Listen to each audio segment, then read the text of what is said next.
Hello guys, we're back with our next lecture. In this lecture, let us go through RPC semantics in presence of failure, guys. Okay. So basically, depending on the marks you write this answer, guys, because I wrote it really lengthy. It could be for 10 marks answer or 15 marks based on the question paper.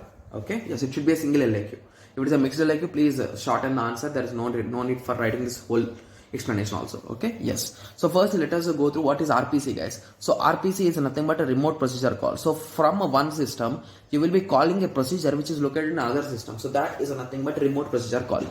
Okay. So the goal of RPC is to hide the communication by making the remote procedure calls just like in your local ones. So basically for the user, it will be looking at the software and everything is in his system only, but in reality it is going through the internet and it is solving the issue and it is bringing back the data. So in that way. Okay. Yes. So if it is traveling and all those things, there could be a high chance of there will be multiple issues, right? Yes. There are totally 5 failures, guys. Okay. So the first failure is nothing but the client is unable to locate the server. Here the location of the server is not visible or there is some issue. The request message from the client server is lost. Okay. So the request message is lost. Okay. Similarly, the server crashed after receiving a request. So basically the server has been crashed after receiving the request.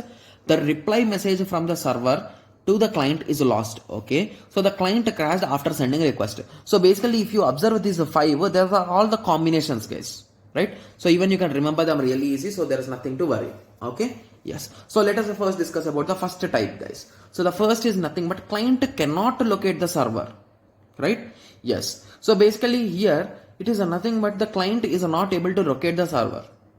Okay. So in this situation, to avoid any kind of issues like infinite wait and all those things, we will be using the concept of exception handling, guys. So whenever there is an issue, you'll be trying and you'll be catching that exception and you'll be displaying it to the user. The site is not visible, site cannot be reached.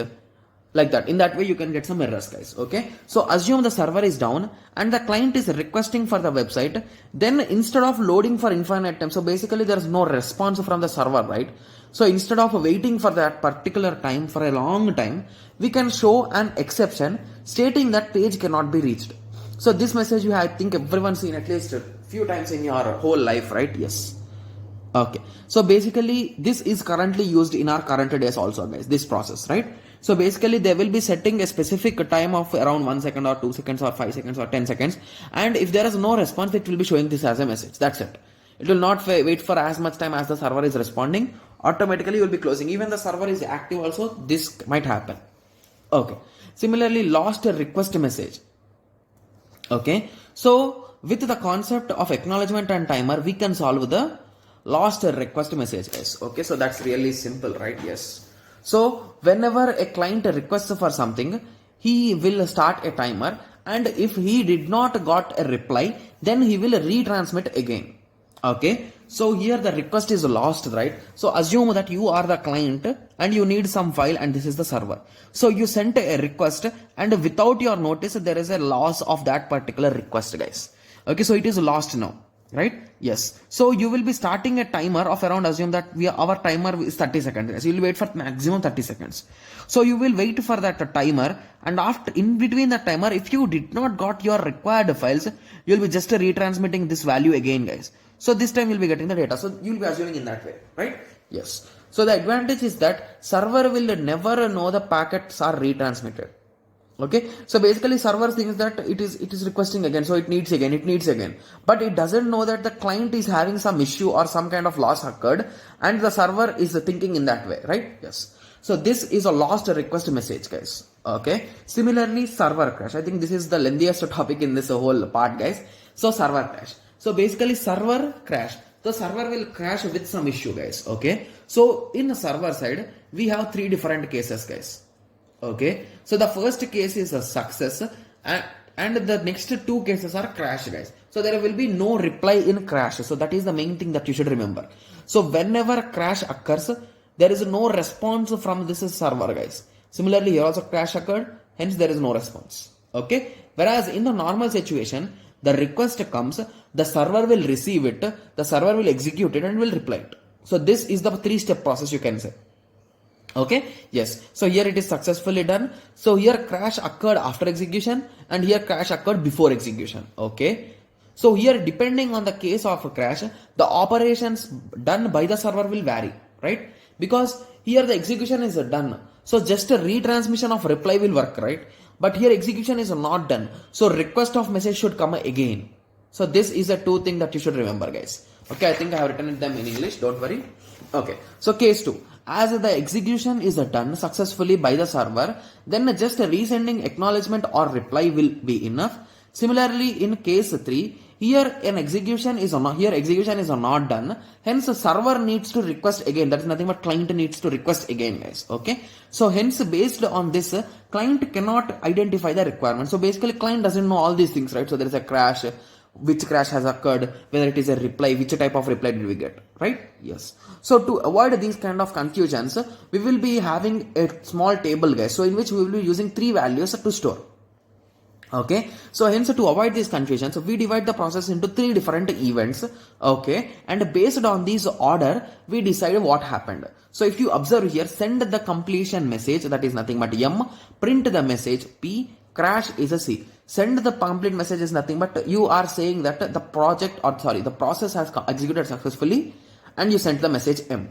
Print the message means you are printing something on your screen. Similarly, crash means you are informing that the server has been crashed. Okay. So based on this order, the whole game we play, guys. Okay. Yes. So now let us write all combinations, guys.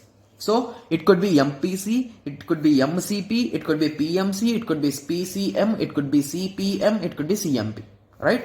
Yes. So basically, once a crash occurred, the further steps will not execute, right? Yes. So that is the reason why whenever crash occurred, I separated them with the brackets, guys, because to reduce confusion for us. Okay?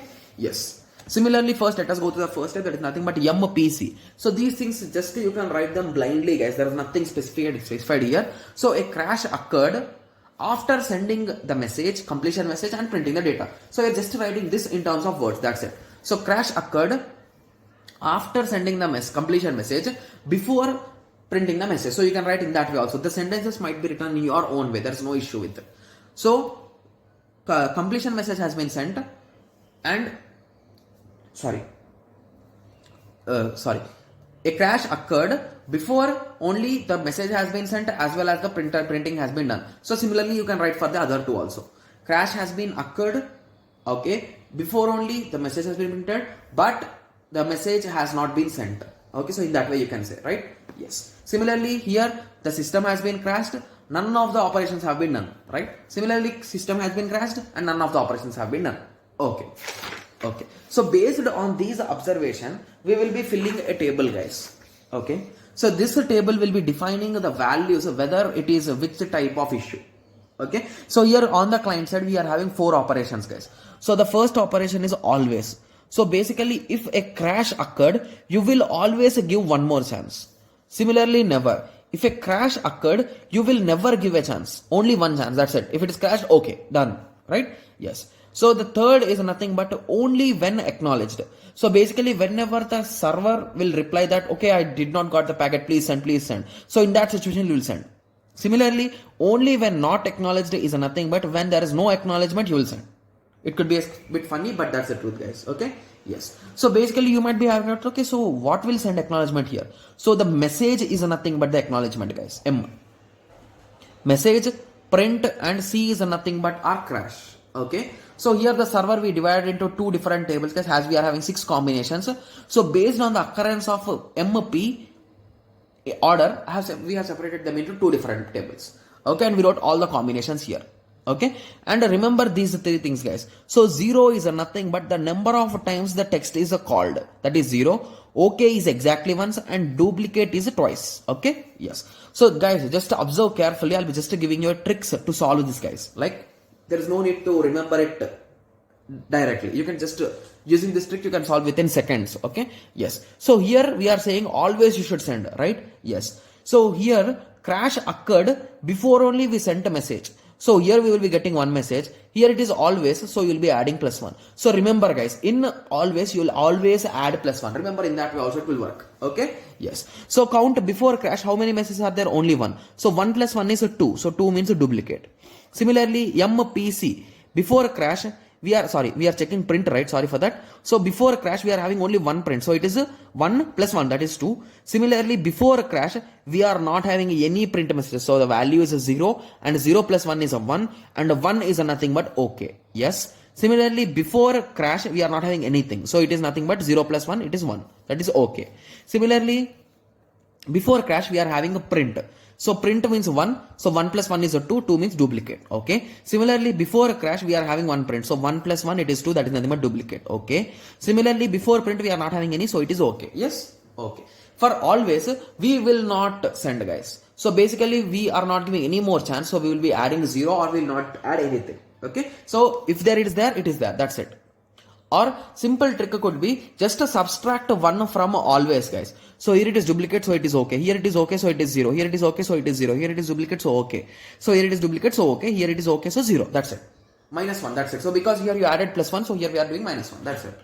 To solve always, never. Okay. Yes. So the next type is nothing but only when acknowledged. Okay. So basically now observe always and acknowledged columns, guys.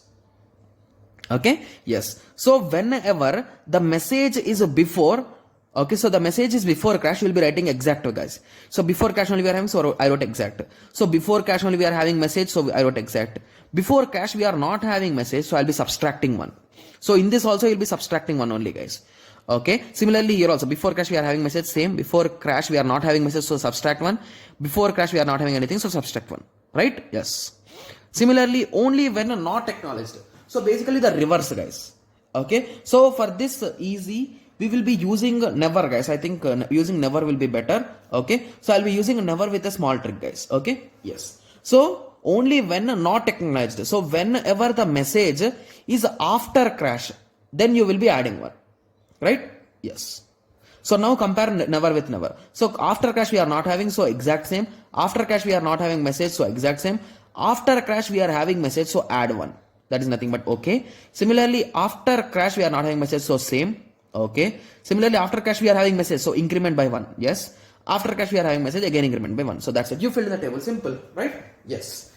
Okay. So these values, based on these values, you can identify in which state your system is there. Like what is the issue you are having. Like whether it is executed partially, whether it is executed or whether it is in the printing state or whatever state. Okay. Yes. So similarly, the fourth type is nothing but a lost reply message. Okay, so lost reply can also be difficult to deal with, guys. Okay, so the obvious solution is to just rely on the timer again. So basically how you identified the sending lost response or lost thing from the server side, the same thing you will be applying here also. So the obvious solution is just to rely on the timer again that has been set up by the client operating system. If no reply, just request once more, guys. That's it. That's the only trick you can say. Okay. Similarly, the last is nothing but the client crashes. So basically the server crash could be a disaster, but client crash could not be a disaster, guys, right? Because client is just a user and there is no problem because each user could be different, right? But whereas the server, the only guy who will be replying for all the requests, right? So yes, that is the reason why he is important, right? Okay. So client. So assume that you are a client and you opened a website. So before the website is giving response or the server is giving response, only you closed your browser. Now, this process or this response is nothing but an orphan, guys, because it is not having the parent process who called it. So that is the reason why this is called as orphan. Okay. So what happens if a client sends a request to the server to do something, some work, and crashes before the server replies? At this point, a computation is active and no parent is waiting for that request. So hence it is called as orphan. Right? Okay. So orphans can cause many problems, guys. There are few problems with these orphans also, because whenever someone is hacking into your system, there is a high chance that he'll be sending many requests so that your system will slow down and he can enter into without any kind of authentication and all those things, right? Yes. So orphans can cause many problems such as overloading the system. Like system, server, it might be waiting for CPU cycles and all those things. He'll be wasting, guys. Right? Yes. So I hope everyone got some basic idea about this concept of RPC semantics in failure. Okay. Okay. So in the next lecture, we'll be discussing about reliable group communication. So how could you communicate in group in an efficient way, right? Okay. So let us meet in the next lecture. Thank you. Thanks for watching.